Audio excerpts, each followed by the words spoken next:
শরীফ ভাই ব্যাখ্যাটা আপনি শুনছিলেন এবং হেলাল ভাই বিএনপির পক্ষ থেকে বলছিলেন এবং ভোটের মাঠের হিসাবটা আসলে উনি বলছিলেন যে জামাতকে আওয়ামী লীগ নিষিদ্ধ করেছিল সেই আওয়ামী লীগের নেতাকর্মীদের রেহাই দেওয়ার জন্য জামাত নির্বাচনের জায়গায় তার কৌশল রপ্ত করেছে।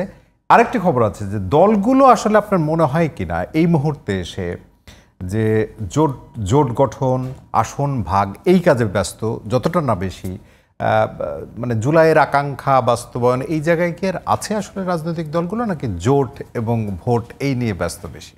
ধন্যবাদ। তার আগে আমি হেলাল ভাইয়ের আলোচনার প্রেক্ষিতে আরেকটা আমার নিজের ওপিনিয়নটা বলতে চাই, এবং এটা হেলাল ভাইরা বলেন না। বিএনপির যে সাংগঠনিক ক্ষমতা এবং তার যে জনপ্রিয়তা আছে, এই সাংগঠনিক ক্ষমতা এবং জনপ্রিয়তা যদি জামাতের থাকতো, আগস্টের 5 তারিখ শেখ হাসিনা চলে গেছে, ডিসেম্বর জানুয়ারির মধ্যে জামাত নির্বাচন করে নিয়ে যেত। জামাত নির্বাচন করে নিয়ে যেত। বিএনপি যেভাবে তার অন্যদের সাথে কথা বলে, তার ক্রিটিক আছে অনেকগুলো জায়গায়, আবার এই জায়গায় এই উদারতাও আছে যে বিএনপি যথেষ্ট সময় দিচ্ছে নির্বাচনের দিকে যাওয়ার জন্য। এই সাংগঠনিক ক্ষমতা যদি জামাতের থাকতো, জামাত বিএনপির জন্য অপেক্ষা করতো না, সে যে কোনো প্রক্রিয়ায় নির্বাচন শেষ করে পাওয়ারটা হাতে নিয়ে তারপরে অন্যদিকে যেত। দ্বিতীয়ত হচ্ছে, মানে এটা কি আপনি মানে পজিটিভলি বলছেন? আমি পজিটিভলি বলছি, মানে জামাত নিয়ে যেত, জামাত পাওয়ার মানে তার সাংগঠনিক ক্ষমতা যদি থাকে। বিএনপি এই জায়গাটায় যে সংস্কারের জন্য অপেক্ষা করছে, জুলাই ডিক্লারেশনের জন্য অপেক্ষা করছে, ইত্যাদি ইত্যাদি যে জায়গাগুলোতে অপেক্ষা করছে, আমার ধারণা যে জামাতই অপেক্ষাটা করতো না। জামাত প্রথম ক্ষমতা হাতে নিয়ে তারপরে হয়তো সে রিফর্ম করতো, অন্যান্য যে জায়গাগুলোতে সে যে কথাগুলো বলছে কতটুক করতো না আমরা জানি না। তবে এই জায়গাটায় তার সাংগঠনিক ক্ষমতা, শক্তি, জনসমর্থন যদি থাকতো বিএনপির যেটা আছে, তাহলে সে এতদিন অপেক্ষা করতো না, সে সরকারকে যে কোনো মাধ্যমে নির্বাচনকে তুলে নিত। এখন বিএনপি শুধুমাত্র কিন্তু তত্ত্বাবধায়ক মুডে কাজ করার কথা বলেনি, আরো একটা গুরুত্বপূর্ণ কথা বলেছে।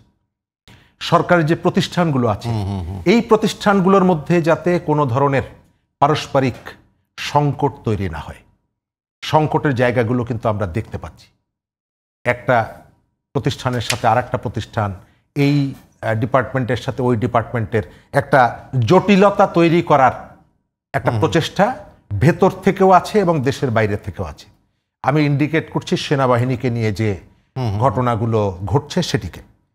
এটি কিন্তু আমাদের জন্য, নির্বাচনের জন্য খুবই ইম্পর্ট্যান্ট একটা জায়গা, এবং এটি খুব দক্ষতার সাথে এই বিষয়টাকে ব্যবস্থাপনা করাটা খুব গুরুত্বপূর্ণ। আপনি দলগুলোর কথা যেটা বললেন, রাজনৈতিক দলগুলোর মধ্যে অনেকেই আছে তারা নির্বাচন চায় না। কেন নির্বাচন চায় না? নির্বাচন না চাওয়ার অনেকগুলো কারণ আছে। তার একটা বড় কারণ হচ্ছে যে পাওয়ার এক্সারসাইজ করা। আজকে গণঅভ্যুত্থানের পক্ষের শক্তি, যে স্টেক হোল্ডার যারা আছে, এদের একটা বিরাট অংশ আছে। ঢাকা শহরে 30 জন লোক জড়ো করার ক্ষমতা নাই, কিন্তু সে যে পাওয়ারটা যেভাবে এক্সারসাইজ করছে, সে টেলিফোন করছে আমি অমুক, আমি তমুক, এবং আমাদের কাছে তো কিছু খবর টবর আমরা শুনি, ডিসিকে এলাকায় যাচ্ছে ধমক দিচ্ছে, অমুকরে ধমক দিচ্ছে। তো যখন ভোটটা হয়ে যাবে, আপনি তো তার ওজনটা বুঝতে পারলেন। তখন একটা ইলেক্টেড গভর্নমেন্ট, সে যেই আসুক না কেন, এই ধরনের জায়গা থেকে গিয়ে পাওয়ার এক্সারসাইজ করাটা কঠিন। এর বাইরে নিজস্ব মানে এক ধরনের সরকারি দলের যে সুবিধাগুলো পাচ্ছে, যে ফ্লেভারটা পাচ্ছে এখনো, ঠিক আছে, সেটি তো আর থাকবে না। সুতরাং নির্বাচনটা একটু দেরি হলে সমস্যা কি?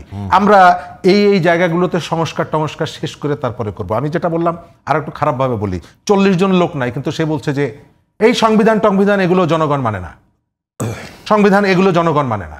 জনগণের নামে আপনি প্রেস ক্লাবের সামনে গিয়ে দেখবেন, ব্যানারের পেছনে 9 জন বক্তা আর সামনে 11 জন শ্রোতা, তারাও বলছে জনগণ আপনাদের সঙ্গে নেই, জনগণ আমাদের সঙ্গে আছে।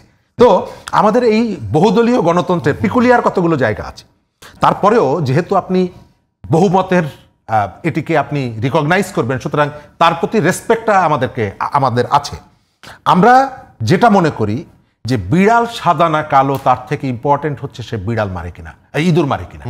সুতরাং সরকারকে যে সময়টা আছে, এই যে রাজনৈতিক দলগুলো সামনে যাই বলুক না কেন, আমি মনের মধ্যে অনেক ধরনের পাখিতে বাসা বেঁধেছে এদের অনেকের, যারা ওই যে চায় না এখন যে পাওয়ারটা মিডিয়া কাভারেজ ইত্যাদিতে যা পাওয়া যাচ্ছে, মানে একজন পলিটিশিয়ান অথবা একজন তরুণ পলিটিশিয়ান যে সমস্ত বিষয়গুলো তাকে উদ্বুদ্ধ করে সবগুলোই তো সে এখন পাচ্ছে।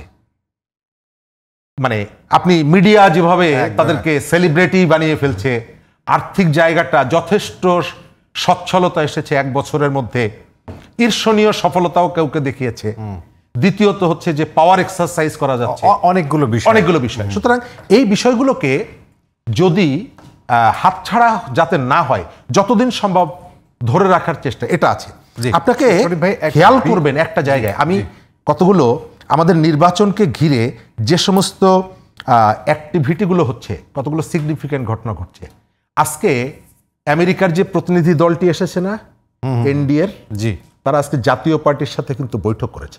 ইন্ডিয়ান আই মানে যে প্রতিনিধি দলটি এসেছে গত কয়েকদিন ধরে কথা বলছে, তারা আজকে জাতীয় পার্টির সাথে বৈঠক করেছে। সুতরাং এর ভেতর থেকে আপনি একটা মেসেজ আপনার কাছে, আপনাকে মেসেজটা নিতে হবে।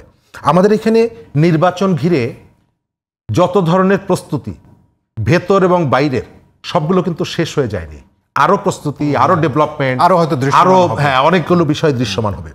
আমাদের কথা হলো যে আমাদের এখানে আপনি যাই বলেন না কেন একটা ইলেকটেড গভর্নমেন্ট এখন দরকার।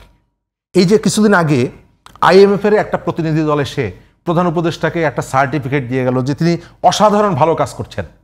গত পরশুদিন তারা বলে দিয়েছে যে নির্বাচিত সরকার ছাড়া তারা লোনের পরের কিস্তি দিবে না।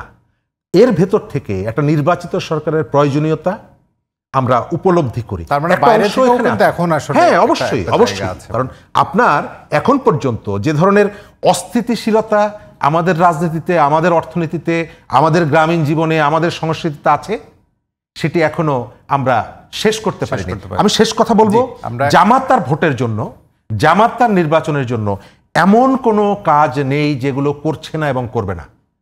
পুজো মণ্ডপে গিয়ে সে নামাজ এবং দুটো ধর্মকে যেমন মানে মৈত্রীর বন্ধনে আবদ্ধ করছে বলছে, কিন্তু যেখানে প্রয়োজন মনে করছে হিন্দুর বাড়িতে বা কোনো একটা জায়গায় মব ক্রিয়েট করে ওই যে লালনের মাজারে হামলার সময় অমুক জায়গায় ওই যে এই যে কাজগুলো, সব কাজগুলোর সাথে সে যুক্ত।